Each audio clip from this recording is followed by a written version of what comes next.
Hi everybody, welcome back to my channel. Thank you so much for clicking on this video today. I hope you are all doing well wherever you are in the world. If you are brand new to this channel, please think about commenting, liking, and subscribing. It truly does help us tiny little channels out, so that would be greatly appreciated. To all of you who keep coming back, thank you so much for the love and support and being part of this family. You guys are amazing. So today we're going to talk about something mysterious and spooky for Wicked Wednesday, and that is going to be a discussion about some very interesting headstones that I have found through an inspiration of my friend named Andrea. And Andrea, thank you for the idea. I'm really excited about doing this. It's going to be covering strange different monuments, and I'm not going to be talking about death itself outside of the obvious things. I'm not going to talk about cause of death. I'm not going to talk about the death process or anything like that. But if this is a sensitive topic for you, I completely understand. It this may not be the video for you if this is something that kind of bothers you, or you don't feel like it is proper to do things like this. I know a lot of people who don't feel like it's proper to go into a graveyard without any sort of permission. So I respect all of your beliefs. So whatever it is, if this bothers you, click off of this video and I will see you on the next one. Cheers, everybody. For those of you who are staying, we are going to be talking about 5 unusual monuments. So I have a whole bunch of notes here. So just out of curiosity, I wanted to know, what is the history of grave markers in general? When did they start and why do people do them? So the history of gravestones goes back thousands upon thousands of years. These are traditionally gravestone markers for people who have passed away, and it's a way to honor the dead. However, it also has a secondary function as trying to keep people from desecrating a grave site. Knowing that this is a grave site by having some sort of marker on it usually means that people would respect that area and not try to do something else, such as build or, other terrible things that I'm sure everybody can picture, because, people have knocked over some things and done some grave robbing. So yes, there is downsides, I guess, of marking a grave. But this goes back far beyond the Roman and Greeks tradition, but it's been happening for thousands of years. So I kind of wanted to go through the difference between a headstone, gravestone, and monument, and unfortunately I don't mean to. I interchanged these words. I'm trying not to. So a headstone is the most traditional thing in today's society outside of being cremated. If you have a headstone, this is usually a way of marking the dead.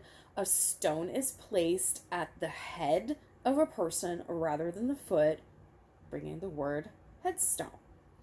However, this is not always the case. It can depend on the cemetery itself with their own rules and restrictions or recommendations, or simply people don't mind and they put it at the foot. Traditionally, you will find a headstone at the head. This usually is a very simple marker with the birth date, the death date, and the name of the person. Sometimes there is a little description or something else, but it is pretty plain. They might have a cross or a Star of David or a Masonic symbol on it, or something that shows that they were a military veteran, but very much a medium kind of monument or marker for a person. A grave marker is also known as a flat stone or a flat marker. That is common among people and who have less money, and this isn't a slight or anything. This is just through research. Middle class to upper class gets headstones usually, and grave markers are usually for those who are in a little, like me. I'm poor. I would, if I died and got buried, I'd probably have a grave marker, if anything at all. But it is flat, it is in the ground, and there is a description of the person on there. Usually it is very simple. However, these days, with different types of technology, there is a lot of sketching and things that have done, and people have put likenesses or photos on these type of grave markers. A monument is what we're going to be talking about the most. Is the most, this is Moki, the most detailed and most expensive grave marker. These are personalized, so these can literally be anything. It can be a likeness of a person, it could be a statue of an angel, it could be some interesting things that you're about ready to see, it could be death. There are literally no limits to this as long as you are willing to pay for it. This also usually is accompanied by a headstone, so you will see a monument and then a headstone with the information of the family or the person that lies beneath.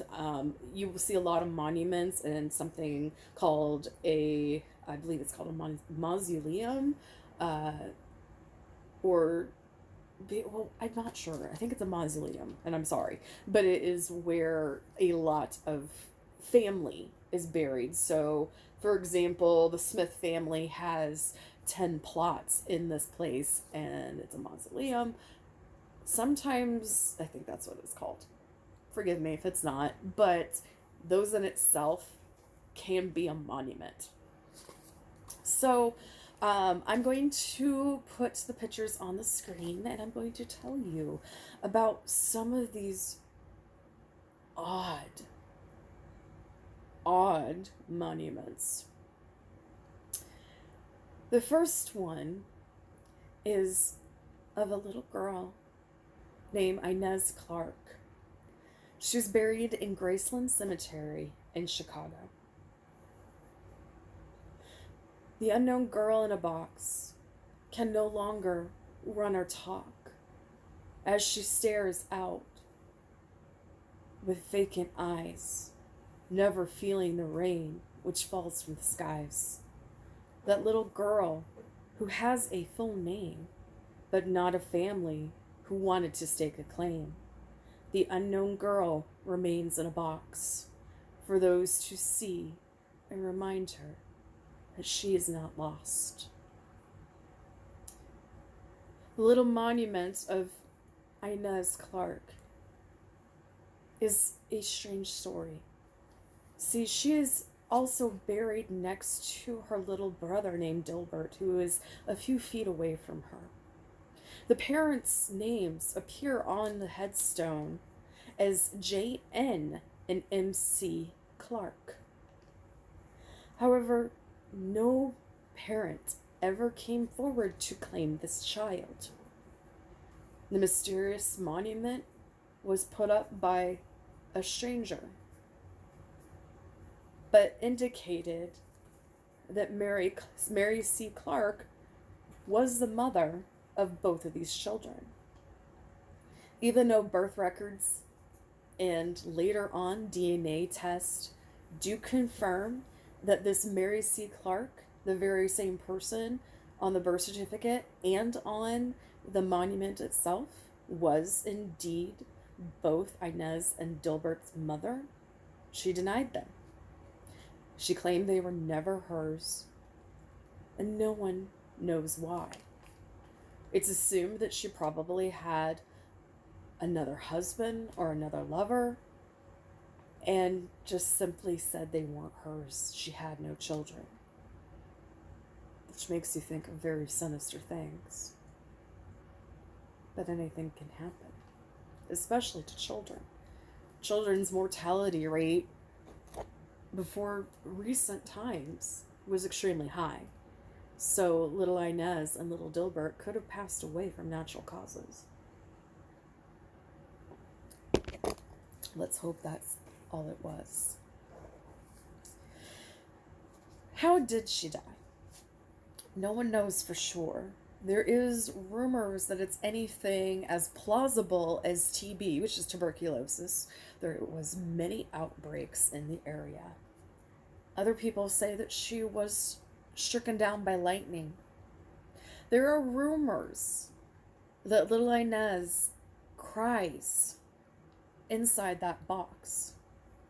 There's also rumors that when a storm approaches and there's a lot of thunder and lightning, the statue of Inez herself inside the box disappears, but leaves the box there empty.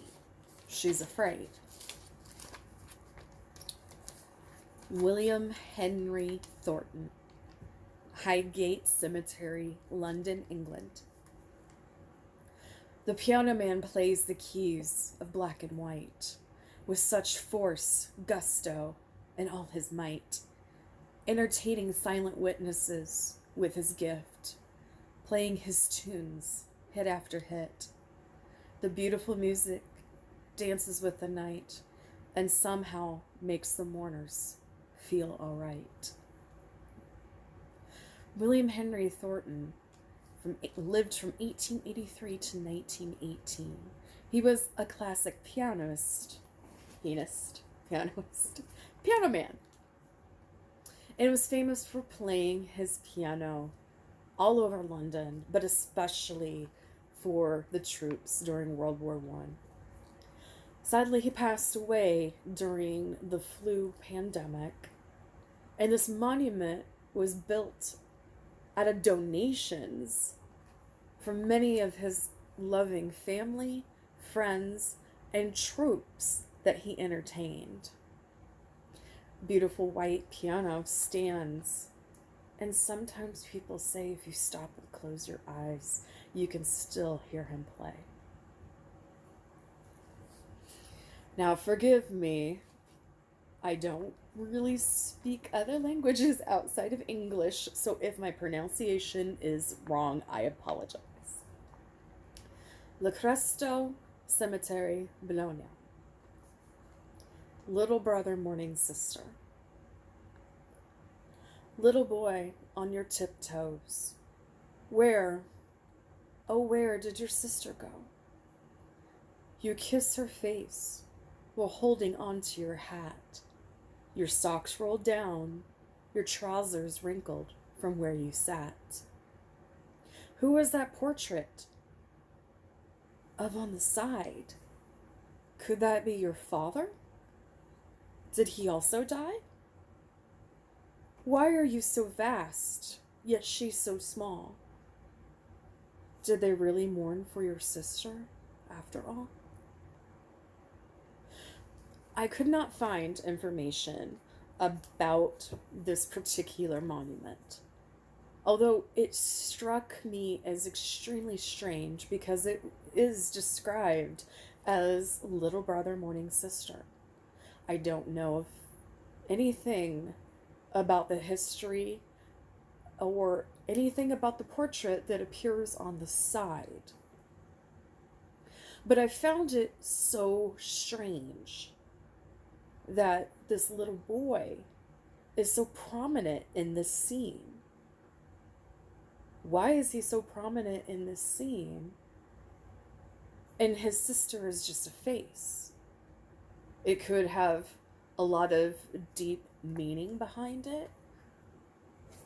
But the first thing that came into my mind was, are you telling him to have a reflection of his own mortality?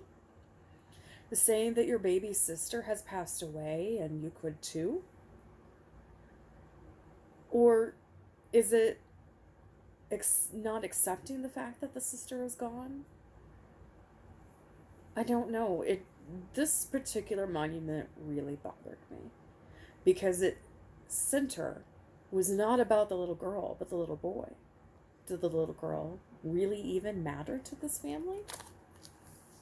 Why was it about the little boy? Family of Charles Pigeon, Montespas Cemetery, Paris. Old man lying in your bed with a protective angel over your head. Is she bringing the light for you as you did for so many others too? Who is that sleeping by your side? Is that your wife? Is she ready to rise? Forever together in this bed, buried with your love and your homestead. Charles Pigeon was an inventor. He lived from 1883 to 1915.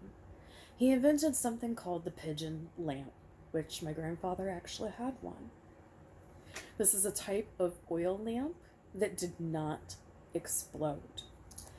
This was a very, very dangerous problem back when everybody was reliant on oil lamps. Charles Pigeon, with his invention of this lamp, literally saved countless lives and stopped many accidents from happening. While kind of a strange looking monument, it actually is kind of peaceful.